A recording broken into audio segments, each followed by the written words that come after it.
Question number 1 था district magistrate passes an order under section 144 CRPC which orders violated SHO of concerned jurisdiction lodges FIR under section 188 PPC being a complainant of the case. Court takes cognizance on such report and frames the charge. Defense counsel argues that cognizance taken by the court is illegal and files application on section 249 CRPC on the plea that charge framed is groundless. You are a magistrate. What order shall be passed by you after hearing defense counsel and prosecutor of the court? अच्छा, ये जो district magistrate होता है by virtue of his power या executive they passes order under section 144 CRPC. 144 CRPC means power to issue order absolute at once in urgent cases of misuse or apprehended danger. अगर कोई law and order की ऐसी situation create होती है और जो district के जो मजिस्ट्रेट्स होते हैं, जो एडमिनिस्ट्रेटिव पावर्स भी इनके पास होते हैं और एग्जीक्यूटिव हेड्स भी होते हैं, तो वो लॉ एंड ऑर्डर मेंटेन करने के लिए अपने वसाइल यूटिलाइज करते हैं और उनके जो वसाइल हैं उनका जो प्रोसेस और प्रोसीजर है वो CRPC के अंदर दिया गया है. जैसे एक इलस्ट्रेशन है, एक मिसाल है कि एक ऑर्डर है जो डिस्ट्रिक्ट मजिस्ट्रेट ने इशू किया. जिस तरह से ये मुहर्रम का प्रोसेशन होता है या आम कोई प्रोसेशन होता है और उसके अंदर जो है वो जैसे कोई रिलीजियस प्रोसेशन है, वो कहते हैं कि भाई आप इस रूट से गुज़रें और इस रूट से ना गुज़रें क्योंकि there is a law and order situation, law and order problem. वो जो पार्टीज़ होती हैं चूँकि मज़हबी रुझान के अंदर बहुत इनका बड़ा एक प्रोसेशन होता है और जब प्रोसेशन उनकी वायलेशन करते हैं 144 की, मीन्स 144 का मकसद है कि 5 या 5 से ऊपर यानी एक जगह पे यानी इकट्ठे ना हो. ये उनकी एक जो लॉजिक है सेक्शन 144 का वो निकाला गया है, लेकिन उसके अंदर ऐसी कोई चीज़ नहीं लिखी गई है कि भाई इतने बंदे एक जगह पे इकट्ठे ना हो. लेकिन एक परसेप्शन जो उस प्रोविजन का यही निकलता है कि भाई ऐसी कोई सिचुएशन क्रिएट ना हो. अच्छा, फिर वो प्रोसेशन गुज़रता है तो ज़ाहिर है प्रोसेशन को पुलिस तो कंट्रोल नहीं करती.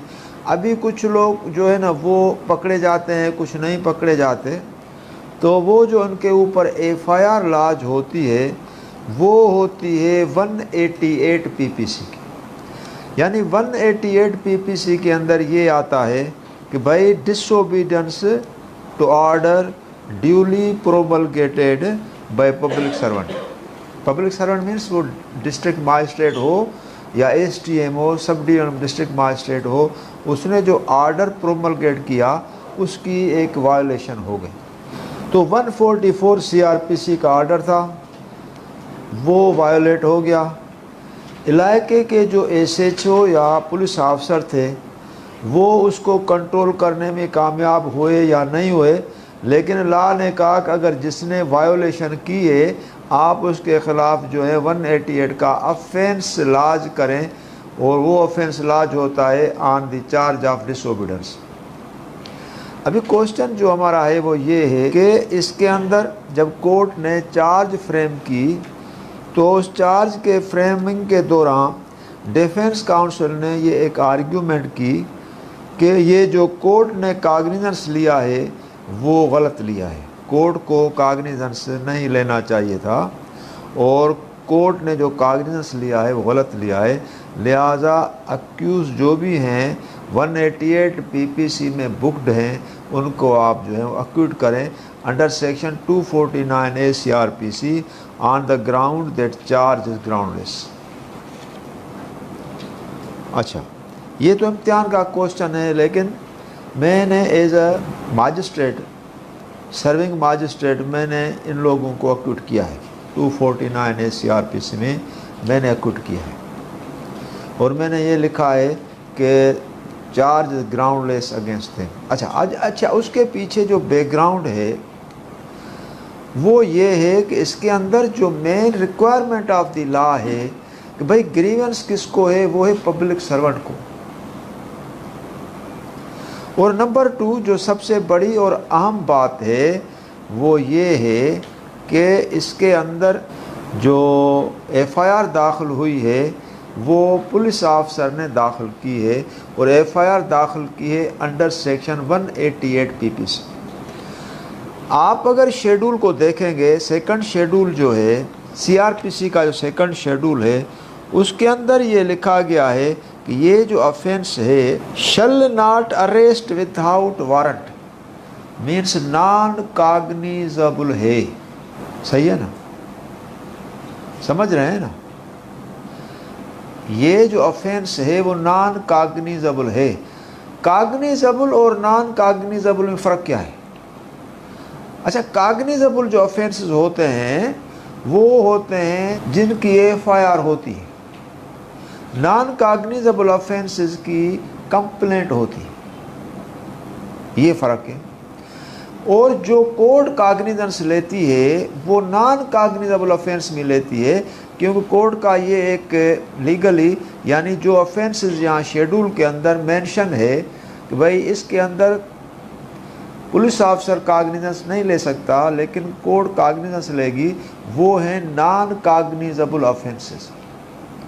अभी नॉन कॉग्निजेबल ऑफेंस यहाँ शेड्यूल के अंदर है 188 PPC का, तो इसके अंदर नॉन कॉग्निजेबल केस की अगर कोई कंप्लेंट रिकॉर्ड हो तो उसका प्रोसीजर क्या है, this is very important.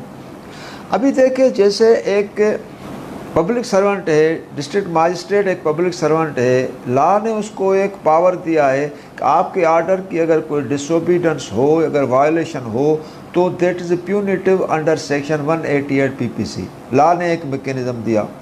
Law ने फिर यह भी मैकेनिज़्म दिया कि 188 PPC जो है वो नॉन कॉग्निजेबल है, यानी अगर नॉन कॉग्निजेबल है तो ये ऑफेंस तो होगा लेकिन FIR इसकी नहीं होगी, ये इसकी कंप्लेंट होगी।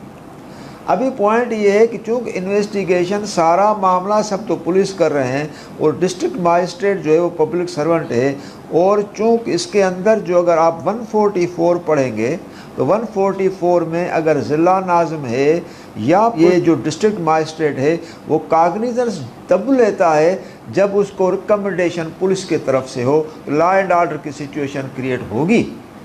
जब law and order situation create होगी तो वो अलर्ट हो जाते हैं और उसके लिए वो इंतज़ाम करते हैं, पुलिस की नफरी बढ़ाते हैं और कहते हैं कि अगर कोई वायलेशन करे तो आप उनको बुक करें 188 PPC में। तो 188 PPC के अंदर जो उसका फिर शेड्यूल के अंदर जो उसका तरीक़ेकार दिया गया कि भाई ये नॉन कॉग्निजेबल है और अगर इसकी FIR जो है वो आप करना चाहते हैं तो FIR नहीं होगी लेकिन इसकी कंप्लेंट होगी, तो हु विल बी कंप्लेनेंट। तो इसके अंदर जो कंप्लेंट थी वो दाखिल करनी थी डिस्ट्रिक्ट मजिस्ट्रेट को, और डिस्ट्रिक्ट मजिस्ट्रेट को वो कंप्लेंट दाखिल करनी थी बिफोर पुलिस, और पुलिस उस कंप्लेंट को इनकॉर्पोरेट कर दी FIR के अंदर, और फिर जो है वो पुलिस को वो डिस्ट्रिक्ट मजिस्ट्रेट अथोराइजेशन देता, पावर देता, आप इसको इन्वेस्टिगेट करें। फिर वो इन्वेस्टिगेशन होती और अगर इन्वेस्टिगेशन सक्सेसफुल हो जाती, आगे जो भी स्टेप्स हैं, तो फिर ये पुलिस के पावर में सारी चीज़ आ जाती। लेकिन on the top of all जो मेन चीज़ इसके अंदर है, इसका कंप्लेनेंट जो होना चाहिए वो होना चाहिए पब्लिक सर्वेंट को, डिस्ट्रिक्ट मजिस्ट्रेट को, पुलिस को नहीं। यहाँ कंप्लेनेंट SHO है। हमारे पास ऐसे केसेस दाखिल होते थे, कंप्लेंट SHO होता था, तो हम ये पूछते थे SHO इसके अंदर कंप्लेंट कैसे हुआ, जब कंप्लेंट तो खुद डिस्ट्रिक्ट मजिस्ट्रेट है, उसने कंप्लेंट करनी होती है क्योंकि वो खुद उसने आर्डर इशू किया, उसकी आर्डर की वायलेशन हो गई और डिसोबीडेंस 188 में पनिशेबल है। उसकी जो कंप्लेंट कंसर्न पुलिस स्टेशन पे दाखिल करनी है वो डिस्ट्रिक्ट मजिस्ट्रेट को करनी है, फिर इन्वेस्टिगेशन पुलिस करे, क्योंकि इन्वेस्टिगेशन तो वो नहीं करेगा, he will be cited as a complainant.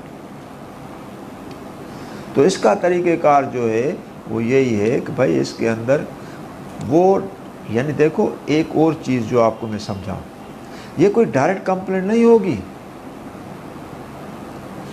ये वो कंप्लेंट है जो डिस्ट्रिक्ट मजिस्ट्रेट के ऑर्डर की वायलेशन हुई है, उसने वो कंप्लेंट दाखिल की बिफोर पुलिस ऑफिसर, और पुलिस ने उस कंप्लेंट पे काग्निजेंस लिया। कैसे काग्निजेंस लेंगे? उसकी पूरी इंग्लिश वाली जो कंप्लेंट का जो पूरी इंग्लिश का ड्राफ्ट है उसको इनकॉर्पोरेट करेंगे एफआईआर के अंदर। ऊपर लिखेंगे this is complaint lodged bye district magistrate under his jurisdictional power is conferred on him under section 188 PPC and he complained in writing in this or that way। जो भी उसका सबस्टेंस है वो पूरा एफआईआर में आएगा, और उसके बाद फिर आगे उनके इन्वेस्टिगेशन स्टेप्स होंगे। This is the procedure. अभी उस प्रोसीजर के अभी क्या एफआईआर में क्या होता है कि जनाब डिस्ट्रिक्ट मजिस्ट्रेट के हुक्म के वायलेशन में ये मामला हो गया और उस डिसोबीडियंस की हम एफआईआर दाखिल कर रहे हैं, तो एफआईआर दाखिल तो नहीं होगी ना, क्योंकि नॉन कॉग्निजेबल ऑफेंस है, और कंप्लेंट होगी at the complaint of the district magistrate दाखिल होगा। तो अभी आप समझ गए ना, जब चार्ज ही ग्राउंडलेस है तो at the very outset if you are magistrate you will accuse the accused section 249 CRPC inter alia holding that charge if framed or has been framed that is groundless and there is no possibility of the said charge जो उसके अंदर accused जो है वो convict हो। तो ये एक प्रोसेस होता है जो इसके अंदर दिया गया। आगे चलते हैं क्वेश्चन नंबर 2 पे। In the complaint filed under section 4 of the illegal disposition act the session judge orders before taking cognizance that inquiry be held by the police as per section 5 of IDA with his report within 15 days. Similarly, in the direct complaint before the magistrate, it is ordered by the magistrate that preliminary inquiry be conducted by the police under section 202 of the code. May we say that the procedure as to filing of complaint in IDA and CRPC is almost same। ठीक है ना, ये question है। अभी मैं थोड़ा आपको समझाता हूँ कि IDA की कंप्लेंट में और वो जो कंप्लेंट है बिफोर मजिस्ट्रेट या सेशंस दाखिल होती है उसमें प्रैक्टिकल फ़र्क क्या है। कंप्लेंट हमारे पास जो दाखिल होती हैं वो लॉ के मुख्तलिफ प्रोविजंस के अंदर दाखिल होती हैं।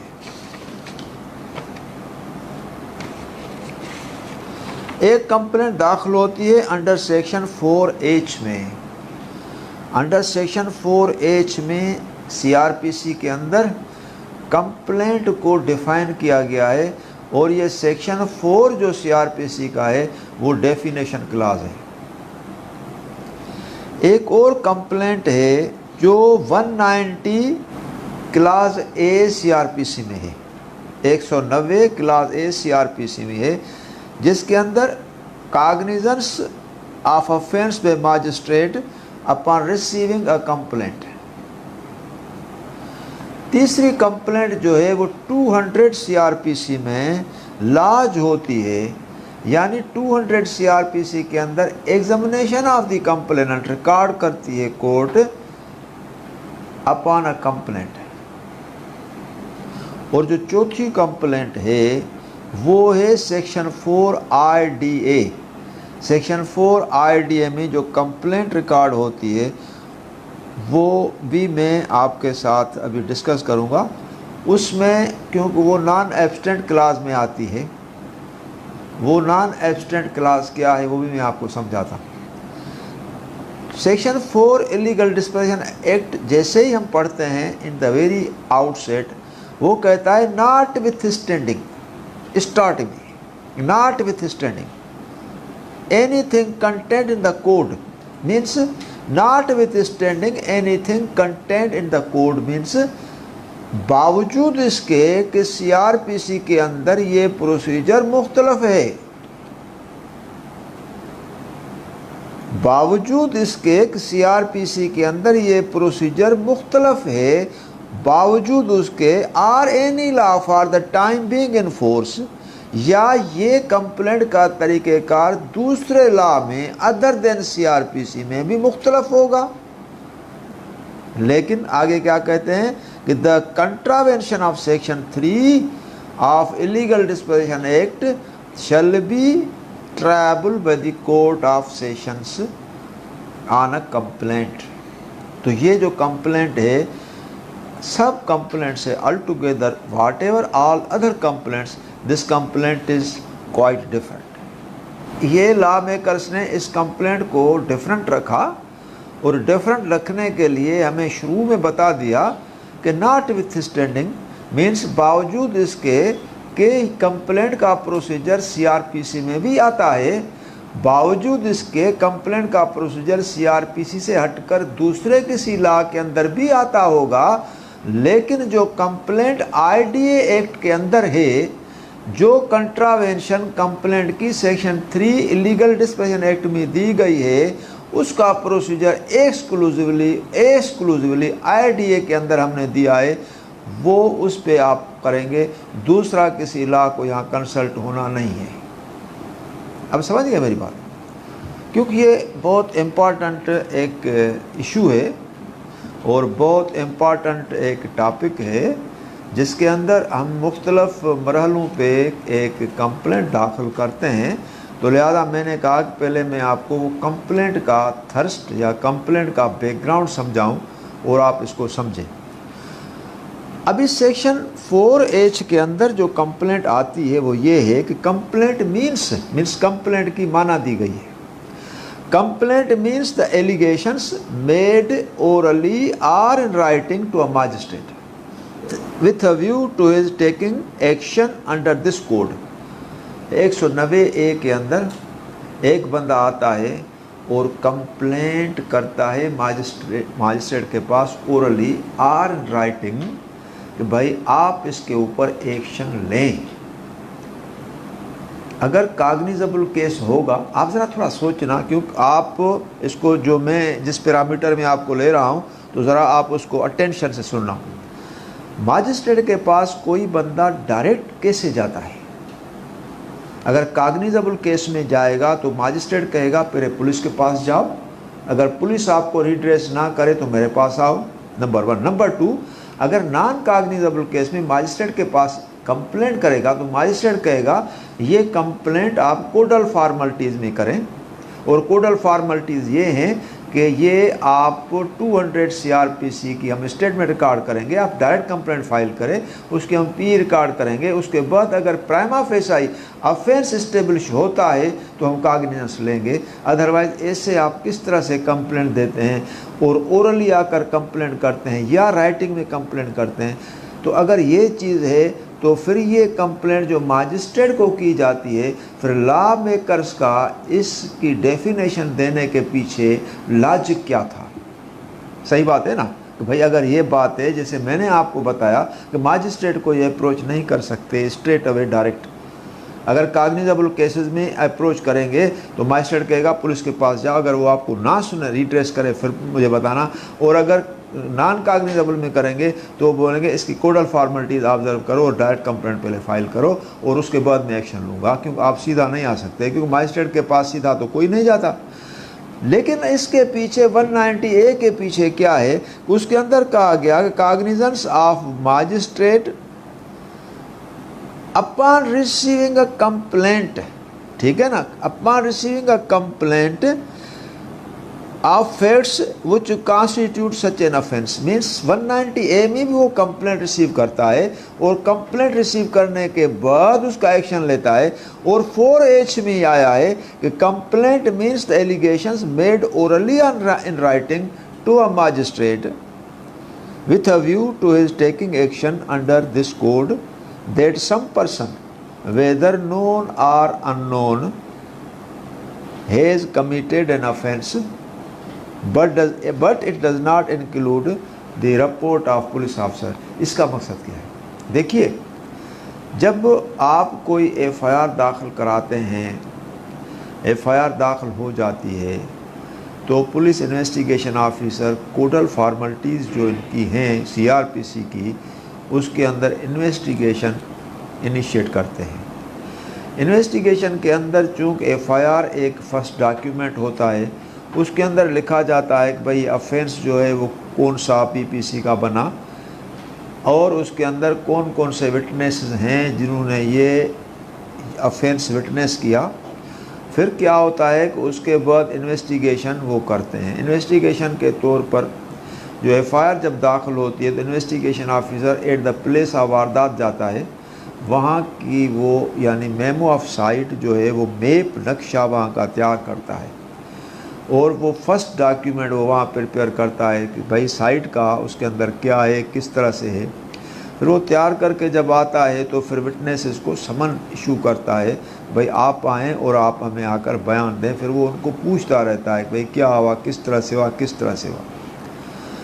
जो स्टेटमेंट ऑफ द विटनेस है वो सीआरपीसी के सेक्शन 161 सीआरपीसी में रिकॉर्ड होती है और सीआरपीसी के 162 में स्पेसिफिकली लिखा गया है कि जो 161 की स्टेटमेंट विटनेस की है वो विटनेस साइन नहीं करेगा लेकिन इन्वेस्टिगेशन ऑफिसर साइन करेगा। तो इसका मकसद ये हुआ कि वो इन्वेस्टिगेशन के दौरान यानी विटनेस से कुछ भी पूछे, कुछ भी लिखे, लेकिन वो विटनेस साइन नहीं करेगा। ठीक है ना, यहाँ तक तो आपने समझा।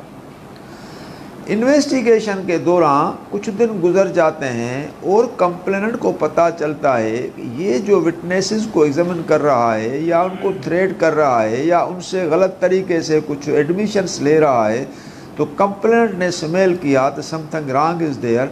हो सकता है कि ये जो पुलिस का इन्वेस्टिगेशन ऑफिसर है अक्यूज से मिल गया है, either he has been bribed or he has been influenced from the accused party and therefore he changed the attitude। वो स्मेल करता है something wrong or something fishy। दूसरे दिन वो चला जाता है मजिस्ट्रेट के पास और कंप्लेंट करता है। वो कंप्लेंट है कि सर हमारा केस जो है वो वहाँ इन्वेस्टिगेशन के अंदर है और इन्वेस्टिगेशन उसके अंदर जो है वो ऑनेस्ट इन्वेस्टिगेशन कंडक्ट नहीं हो रही, उसके अंदर हमें कुछ रिजर्वेशंस हैं, आप इसका जो है कागनिजेंस लें क्योंकि अल्टीमेट चालान आपके पास आना है। ये कंप्लेंट है। अब समझ गए मेरी बात कि ये वो कंप्लेंट नहीं है जो आप सीधा मजिस्ट्रेट के पास ले जाएं। तो मजिस्ट्रेट जो 190A में कागनिजेंस लेता है, cognizance of magistrate upon receiving complaint of facts which constitute such an offence. तो ये हो गया कि भाई वो जो कंप्लेंट होती है जिसके अंदर यानी जो ऑफेंस जिसके अंदर वो इस्टेब्लिश हो रहा है, तो ये 190A के अंदर जो कंप्लेंट है उसको आप डायरेक्ट कंप्लेंट के अंदर भी लेके जा सकते हैं। तो भाई कंप्लेंट ये रिसीव करेगा कि भाई ये फैक्ट्स पे ये कौन सा ऑफेंस बना।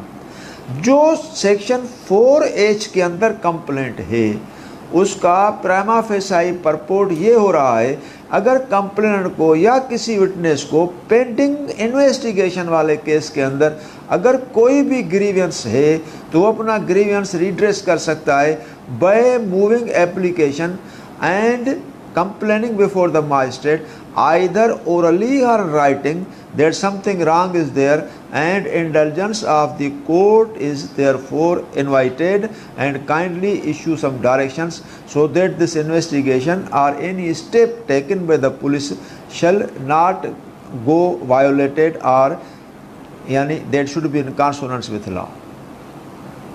अच्छा, this is that thing। तो ये हो गया, यहाँ तक तो आपने समझा कि भाई सेक्शन 4H की कंप्लेंट क्या है, सेक्शन 190A की कंप्लेंट क्या है। लेकिन वो जो कंप्लेंट 200 CRPC की भी मैंने आपको बताई कि 200 CRPC के अंदर भाई एक डायरेक्ट कंप्लेंट होती है, वो मोस्टली फाइल होती है नॉन कॉग्निजेबल ऑफेंसेस की। कुछ ऑफेंसेस ऐसे होते हैं जो नॉन कॉग्निजेबल होते हैं। नॉन कॉग्निजेबल का मीन्स वो ऑफेंसेस जिसके अंदर पुलिस एक्शन नहीं लेती लेकिन कोर्ट डायरेक्ट एक्शन लेती है।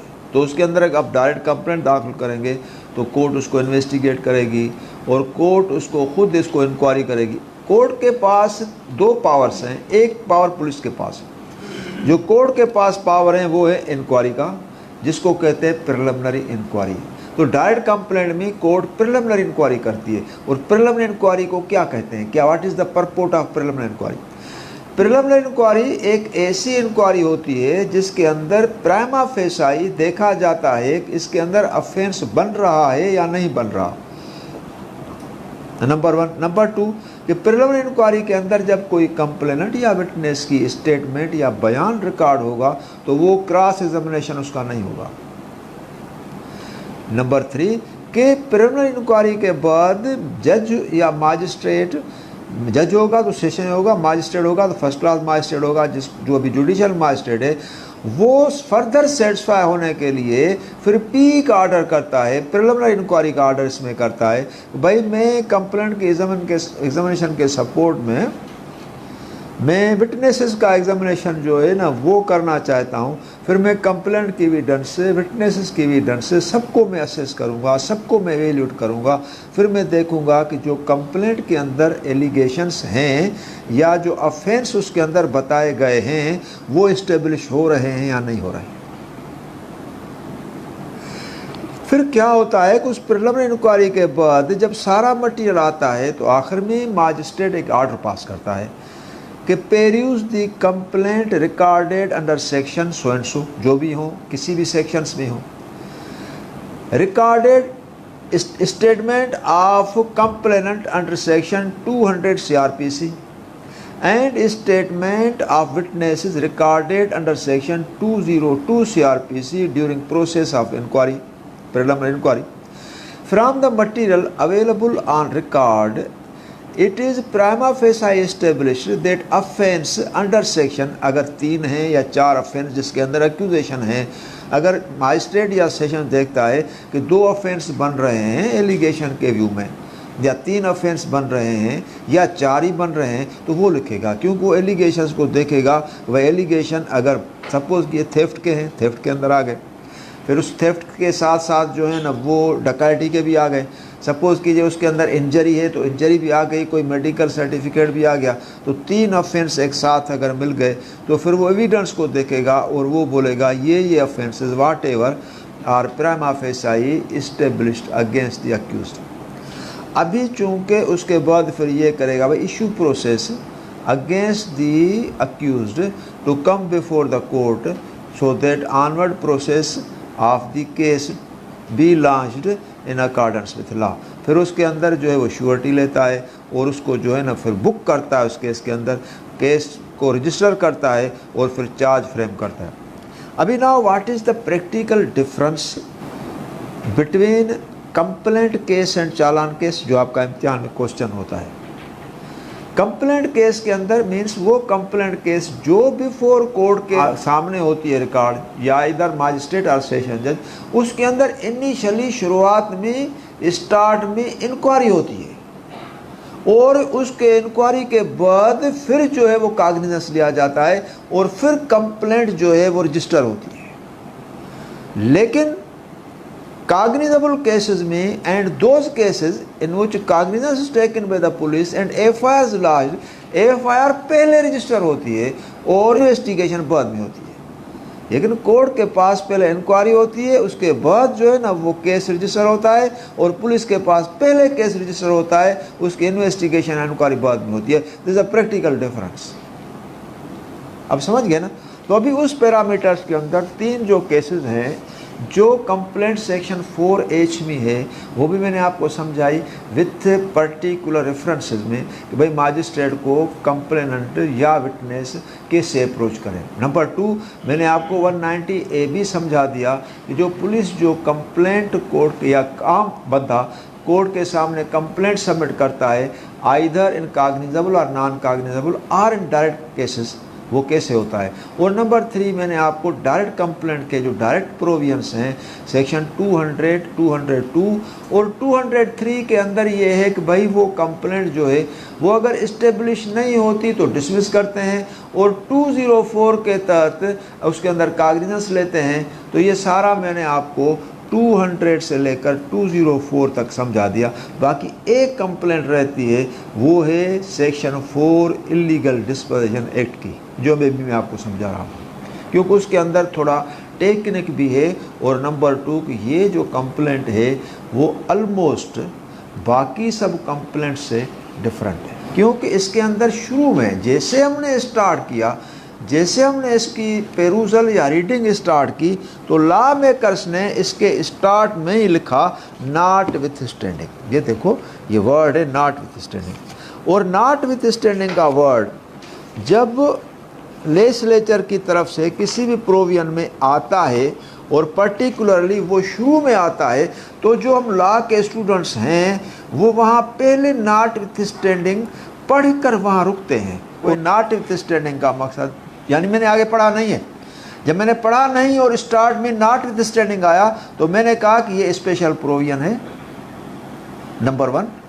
नंबर 2, ऐसे प्रोविजंस दूसरे लॉज के अंदर भी हैं, नंबर 2। नंबर 3, दूसरे लॉज के प्रोविजन और इस लॉ के प्रोविजन में अब प्रैक्टिकल फ़र्क ये है कि ये दूसरे लॉ का जो भी कंप्लेंट का प्रोसीजर है वो यहाँ अडॉप्ट नहीं होगा। और नंबर 4 कि उस प्रोसीजर के अंदर और इस प्रोसीजर के अंदर जब बात आएगी तो सेक्शन 4 इलीगल डिस्पोजिशन एक्ट का जो कंप्लेंट का प्रोसीजर है वो सुपरसीड करेगा। और आखिर में 5वीं जो बहुत और इम्पॉर्टेंट बात है कि नॉट विथ स्टैंडिंग इन्होंने इसीलिए लगाया कि दूसरा लॉ जैसे सीआरपीसी है, क्योंकि उसके अंदर आगे लिखा है not with standing anything content in the code. Code means criminal procedure code. तो इसका मकसद ये है कि क्रिमिनल प्रोसीजर कोड के और भी जो प्रोसीजरल चीज़ें हैं वो यहाँ लाई जाएंगी, लेकिन कंप्लेंट के लिए और कंप्लेंट के लिए जो प्रोसीजर सीआरपीसी का है वो यहाँ बैंड है। तो कौन सा प्रोसीजर बैंड है? सेक्शन 4H यहाँ अप्लाई नहीं करेगा, सेक्शन 190A यहाँ अप्लाई नहीं करेगा, सेक्शन 200 सीआरपीसी यहाँ अप्लाई नहीं करेगा। 3 प्रोसीजर्स जो हैं सीआरपीसी के यहाँ बैंड हो गए, और इसीलिए बैंड हो गए। ऊपर नॉट विथ स्टैंडिंग आया। नॉट विथ स्टैंडिंग ने कहा कि आप सीआरपीसी का और प्रोसीजर हम ज़रूर लेंगे, लेकिन ये कंप्लेंट का प्रोसीजर नहीं लेंगे क्योंकि हमारा स्पेशल प्रोसीजर है। ठीक है ना, ये चीज़ है। अच्छा, अभी आप समझ गए कि नॉट विथ स्टैंडिंग का टर्म क्यों, और ये इसको कहते हैं non obstante class. Non obstante class कहते हैं, और नॉन एब्स्टेंट क्लास का इम्तिहान के अंदर क्वेश्चन आता है। और नॉन एब्स्टेंट की जो डेफिनेशन है मेरे बुक्स के अंदर है, जो आप रेफ़र करेंगे पढ़ेंगे तो आपको वहाँ से मिलेगी कि what is non obstante class. Non obstante की जो माना है, इसके बावजूद भी, जो डिक्शनरी मीनिंग है, इसके बावजूद भी, यानी इसके बावजूद भी कि ये कंप्लेंट का प्रोसीजर दूसरे स्टेट्यूट्स के अंदर भी है, इसके अंदर भी है, बावजूद कि दूसरे के अंदर भी है, लेकिन ये सुपरसीड करेगा सबको। अब समझ गए।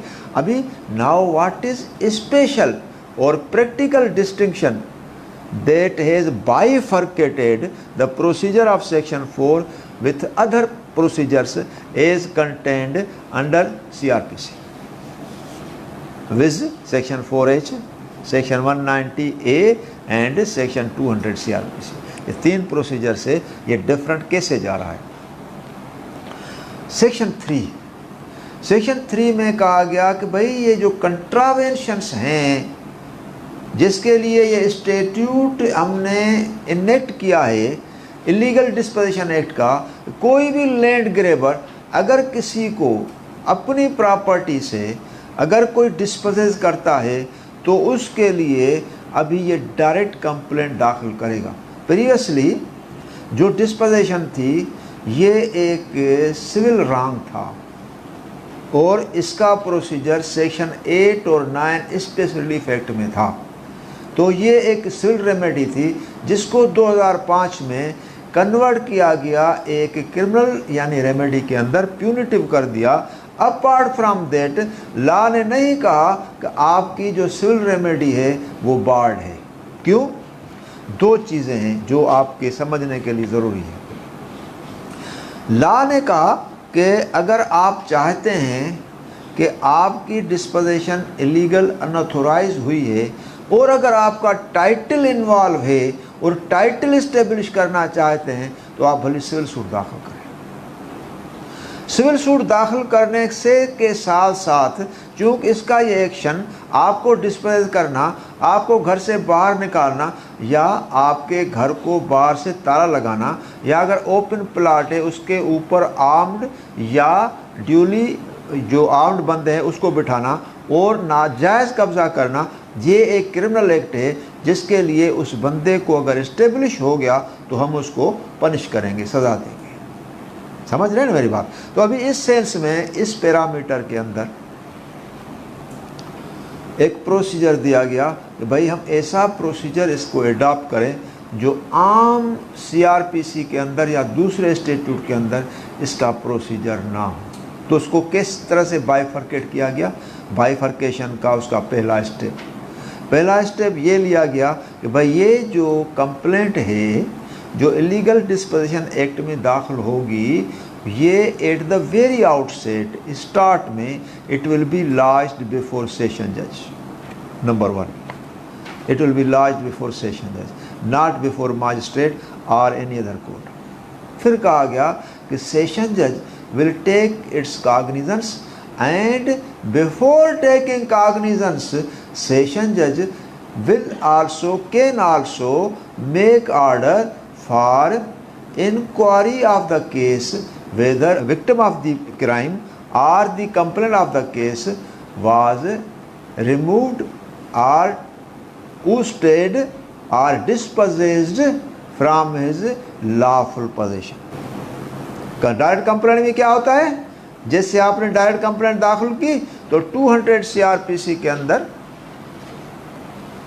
कंप्लेंट का पहले स्टेटमेंट रिकॉर्ड होता है, लेकिन इलीगल डिस्पोजिशन एक्ट के सेक्शन 4 के अंदर जैसे आपने कंप्लेंट दाखिल की, सेशन जज ने उसके अंदर आपकी स्टेटमेंट रिकॉर्ड नहीं की। सेशन जज ने जब आपकी स्टेटमेंट रिकॉर्ड नहीं की तो उसने कौन से स्टेप्स लिए? एट द वेरी आउटसेट उसने पहले स्टेप जो है वो ये लिया कि भाई इसको मैं रेफ़र करता हूँ to the police officer for conducting inquiry, और इंक्वायरी करके 15 दिन के अंदर मुझे रिपोर्ट दो कि भाई इसके डिस्पोजिशन के पीछे काजेज या रीजंस क्या है। अभी तक सेशन जज ने उस कंप्लेंट पे कॉग्निजेंस नहीं लिया। अब कॉग्निजेंस अगर सेशन जज ने उस कंप्लेंट पे नहीं लिया तो इसका मकसद ये है कि जब प्रिलिमिनरी इंक्वायरी की वो रिपोर्ट सामने आएगी उसको फिर देखेगा। उसके बाद अगर प्रिलिमिनरी इंक्वायरी की रिपोर्ट 15 दिन के बाद आती है और वो उसको सपोर्ट करती है कि वाकई जो है वो इलीगली ही was in occupation of the premises and illegally ही वाज डिस्पोजेस्ड, तो उसके ऊपर फिर ये एक्शन लेगा। फिर उसके ऊपर एक्शन लेने के बाद फिर ये कंप्लेनेंट की स्टेटमेंट रिकॉर्ड करेगा। तो ये तो जो प्रोसीजर सेशन जज ने डायरेक्ट कंप्लेंट का चलाया वो तो अपने तरीके से एक तो डिफरेंट और सैक्रोसैंक्ट प्रोसीजर है ना, जिसके अंदर मीन्स फिर इंक्वायरी पहले होती है और कंप्लेंट का बयान बाद में होता है। तो यहाँ एक चीज़ फिर वे में आ गई, वो तो ठीक है, लॉ मेकर्स ने एक प्रोसीजर बताया, we are least concern to that, we talk for procedure that whether procedure launched by the court is in consonance with law and whether all those parameters are provided by illegal disposition act or somewhat procedure will be borrowed from other statutes like CRPC etc। Suppose कीजिए अगर session जज के पास police की report आ गई preliminary inquiry की, और ये preliminary inquiry की रिपोर्ट का फिनोमेना प्रोसीजर कहाँ है? ये section 5 of illegal disposition act. Complaint आपने दाखिल की सेक्शन 4 में और कंट्रावेंशन जो कंप्लेंट की है वो मेंशन है सेक्शन 3 में, और सेशन जज ने जो प्रिलिमिनरी इंक्वायरी का ऑर्डर कर दिया वो है सेक्शन 5 में। 3 यानी प्रोविजंस इसके अंदर एक साथ इन्वॉल्व हो गए। अब सेशन जज कंप्लेंट की स्टेटमेंट रिकॉर्ड करने के बाद जो सेशन जज ये प्रिलिमिनरी इंक्वायरी पुलिस ऑफिसर से करा रहा है तो 202 CRPC के तहत यानी जो प्रिलिमिनरी इंक्वायरी है उसका प्रोसीजर, प्रिलिमिनरी इंक्वायरी का प्रोसीजर इलीगल डिस्पोजिशन एक्ट में नहीं दिया गया। और प्रिलिमिनरी इंक्वायरी इसको करानी भी है। तो लॉ मेकर्स ने कहा कि भाई चूंकि बहुत सारी चीज़ें हैं जिसके लिए इलीगल डिस्पोजिशन एक्ट कंप्लीट और कॉम्प्रिहेंसिव और एग्जॉस्टिव लॉ नहीं है, उसको प्रोसीजर दूसरे स्टैट्यूट से बारो करना पड़ेगा। मसलन विटनेसेस की एग्जामिनेशन, अक्यूज का एग्जामिनेशन और अक्यूज की स्टेटमेंट ऑन ओथ, ये सारी चीज़ें इलीगल डिस्पोजिशन एक्ट के अंदर नहीं है। अभी इसीलिए लॉ मेकर्स ने देखा अगर हम ये एक क्लियर कट एक प्रोसेस नहीं प्रोवाइड करेंगे कि भाई इलीगल डिस्पोजिशन एक्ट जो है वो मुकम्मल कंप्लीट प्रोसीजर प्रोवाइड नहीं करता, इसके लिए प्रोसीजर कहीं दूसरी जगह से बारो करना पड़ेगा।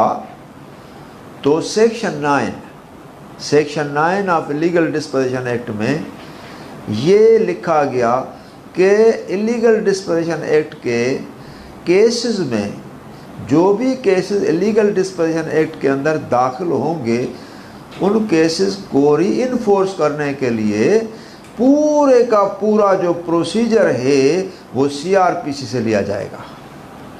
तो इसका मकसद है कि CrPC is fully completely applicable in the matters of illegal disposition act. तो ये इसीलिए ये जो प्रोसेस है इलीगल डिस्पोजिशन एक्ट का सेक्शन 4 का वो स्पेशल प्रोसीजर है, और एज ए स्पेशल प्रोसीजर ये बाकी जो भी स्टैट्यूट्स का कंप्लेंट का प्रोसीजर है उसको सुपरसीड करता है। और उसके लिए लॉ मेकर्स ने खुद बता दिया कि भाई ये नॉन एब्स्टेंट क्लास है। बाकी लॉ मेकर्स ने कंप्लेंट के प्रोसीजर को स्ट्रीमलाइन करने के लिए, आगे चलाने के लिए और कंक्लूड करने के लिए पूरी की पूरी सीआरपीसी इसके अंदर एप्लीकेबल कर दिया। तो ये है इसका इलीगल डिस्पोजिशन एक्ट का जो मुकम्मल प्रोसेस था जो मैंने आपको बता दिया। हमारा जो क्वेश्चन था इसके अंदर आपके सामने वो ये था, similarly the direct complaint before the magistrate is order by the magistrate that preliminary inquiry be conducted by the police under section 202।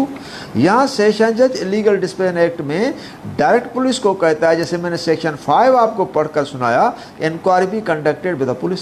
Similarly magistrate भी कह सकता है for conducting of the inquiry by the police. क्यों कि inquiry जो preliminary inquiry है वो किसी भी क्वार्टर से मजिस्ट्रेट या सेशन जज कंडक्ट करवा सकते हैं। तो सिमिलरली पुलिस को भी ये डायरेक्ट कर सकते हैं कि भाई आप इसकी इंक्वायरी करें और हमें इसकी रिपोर्ट दें।